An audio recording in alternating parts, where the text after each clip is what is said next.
Now this ambergris is a very curious substance, and so important as an article of commerce, that in 1791 a certain Nantucket-born Captain Coffin was examined at the bar of the English House of Commons on that subject. For at that time, and indeed until a comparatively late day, the precise origin of ambergris remained, like amber itself, a problem to the learned. Though the word ambergris is but the French compound for grey amber, yet the two substances are quite distinct. For amber, though at times found on the sea-coast, is also dug up in some far inland soils, whereas ambergris is never found except upon the sea. Besides, amber is a hard, transparent, brittle, odorless substance, used for mouthpieces to pipes, for beads and ornaments, but ambergris is soft, waxy, and so highly fragrant and spicy, that it is largely used in perfumery, in potiles, precious candles, hair powders, and pomatum. The Turks use it in cooking, and also carry it to Mecca, for the same purpose that frankincense is carried to St. Peter's in Rome. Some wine merchants drop a few grains into claret, to flavor it. Who would think, then, that such fine ladies and gentlemen should regale themselves with an essence found in the inglorious bowels of a sick whale? Yet so it is. By some, ambergris is supposed to be the cause, and by others the effect, of the dyspepsia in the whale. How to cure such a dyspepsia it were hard to say, unless by administering 3 or 4 boat-loads of Brandreth's pills, and then running out of harm's way, as laborers do in blasting rocks.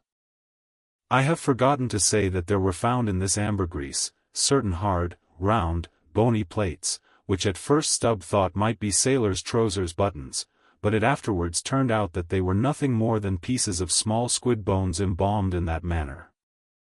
Now that the incorruption of this most fragrant ambergris should be found in the heart of such decay, is this nothing?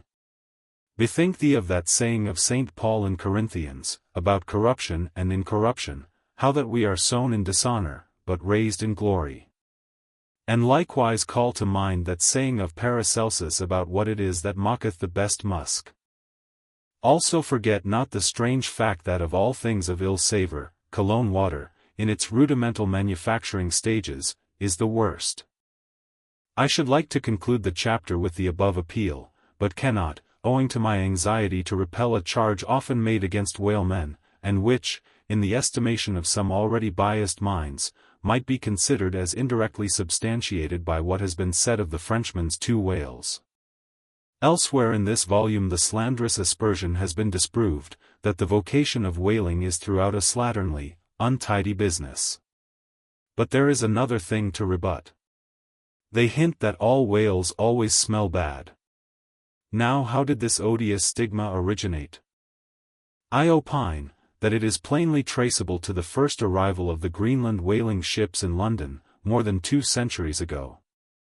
Because those whalemen did not then, and do not now, try out their oil at sea as the southern ships have always done, but cutting up the fresh blubber in small bits, thrust it through the bung holes of large casks, and carry it home in that manner, the shortness of the season in those icy seas, and the sudden and violent storms to which they are exposed, forbidding any other course.